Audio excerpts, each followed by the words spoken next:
Hello everyone, I'm the Saxy Gamer, and today we're here for yet another Civilization 6 Wonder Spotlight, where today we'll be taking a look at Mont St. Michel.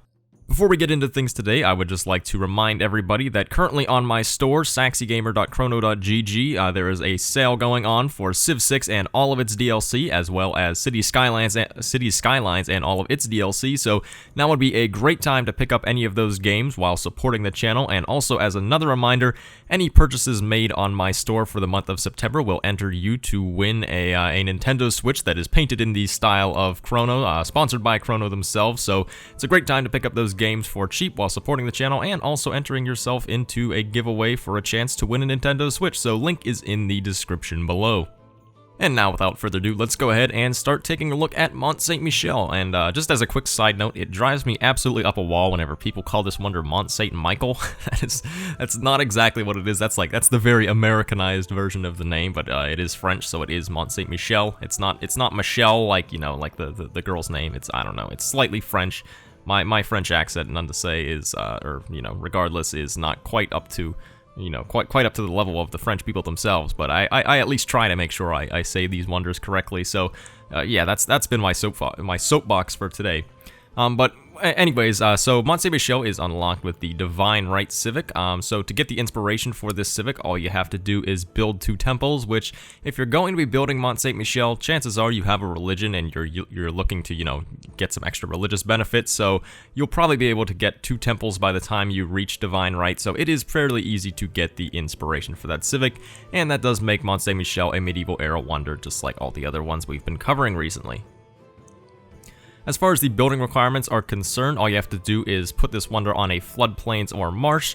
This is actually quite easy to do nowadays, since a lot of rivers have floodplains on them, with Gathering Storm and the new natural disasters. You can find a lot of floodplains lying around, so you'll probably have at least one floodplains or a marsh in one city, so in most games you'll be able to satisfy these building requirements. The wonder also does have a production cost of 710 production, which is absolutely standard for all of the other medieval era wonders. With regards to its bonuses, Mont St. Michel will provide +2 faith per turn in the city. It will also give +2 relic slots, and the big thing that's kind of neat with it is that it makes it so that all of your apostles will gain the martyr ability across your empire whenever you train them. So this has a lot of applications. So for those of you who don't know what martyr does, it is the ability that makes it so that whenever your apostles are killed in theological combat, they will generate a relic. So this is especially useful on certain civs such as Poland and on the Congo, where you get a lot of bonuses from having relics. So on those 2 types of civs, getting martyr guaranteed on all of your apostles is really nice.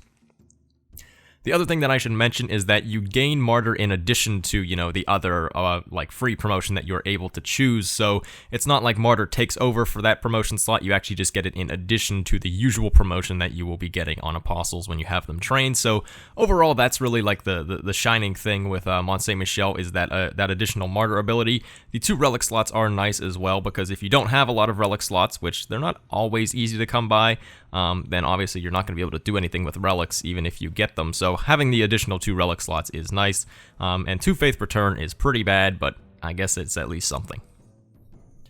So now let's go ahead and give the wonder its rating. So just a reminder for any of you who may be new to this series, all of these ratings are just on a 1 to 5 scale, and if you're looking for a more in-depth explanation of what all of these things mean, you can go ahead back to one of the older Wonder Spotlight videos where I go over each rating in depth. So for the overall rating for Mont St. Michel, I think that it deserves a 3. It's a fairly decent wonder. It has some areas where it really shines on certain civs, but on a lot of other civs, I really don't think that it's that great of a wonder. But just because it's really able to, pop off with some certain civs, I think that makes it deserving of a 3 rather than a 2. So for the use cases for this wonder, the big one is obviously just gaining that extra religious tourism from having relics. You also gain that extra faith from relics as well, which is nice for religious victory. But the big thing that I had mentioned, with this wonder popping off with certain civs, is that it really works well with Congo and Poland, because both of them get a lot of extra bonuses from having relics, so being able to generate a lot more with that free martyr ability is quite nice. One thing that should be noted is that whenever I was making this episode, I had almost listed the Khmer as someone that you should build this wonder on, but that is actually totally wrong, as I realized as I was about to do it, because the Khmer get Martyr for free anyways with their with their unique temple that, you know, pretty much does the exact same thing as Mont St. Michel, except it's not a wonder. So if you are playing the Khmer, I would steer clear of this wonder because it's just going to be totally redundant, because having Martyr twice, well, you can't have Martyr twice on an Apostle, so it really, like, you lose the main benefit of this wonder. So even though the Khmer really like their relics and you generally associate them with relics, don't build Mont St. Michel on them. For its difficulty rating, I think that Mont St. Michel is deserving of a 2. It's a fairly easy wonder to build. It has building requirements that are very easy to accomplish, and in addition to that, I find that not a lot of the AI build it all that often.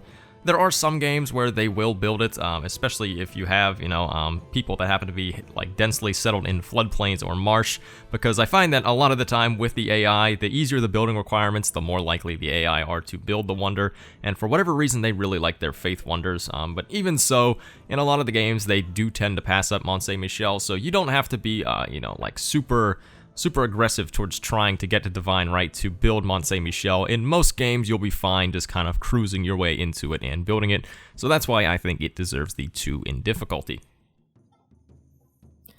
And for its consistency rating, well, once again, I think it deserves a 2. I really do not find this wonder to be very consistent because, as I had mentioned whenever I was talking with its overall rating, it is really good on certain civs, so Congo and Poland, but on other civs, it really just doesn't seem to do all that well. The other really obnoxious thing about having to lose your apostles to get those extra relics is that obviously if you lose apostles in theological combat, then you're going to get that burst of other religions that, you know, goes out once one of your units dies. Well, I guess it's a burst of negative pressure towards your religion whenever your apostle dies. So that is something that can be counterproductive towards spreading your religion for a religious victory. So that makes this wonder just even more inconsistent. I mean, sure, you can counter this by taking the religious belief that makes it so that you don't lose pressure from theological combat losses, but that's a lot to invest just to prevent this one thing. So for that reason, and just the fact that this wonder isn't really great on a lot of civs, I think that it deserves the 2 inconsistency. So thank you everyone for watching. I have been the Saxy Gamer. If you enjoyed the video, feel free to like. If not, feel free to dislike. If you're looking for some more Civilization 6 content, feel free to subscribe. Be sure to check out my store in the link in the description below if you're looking to pick up Civ 6 or its DLC, or maybe enter the giveaway to win the Nintendo Switch. But thank you for watching, and goodbye.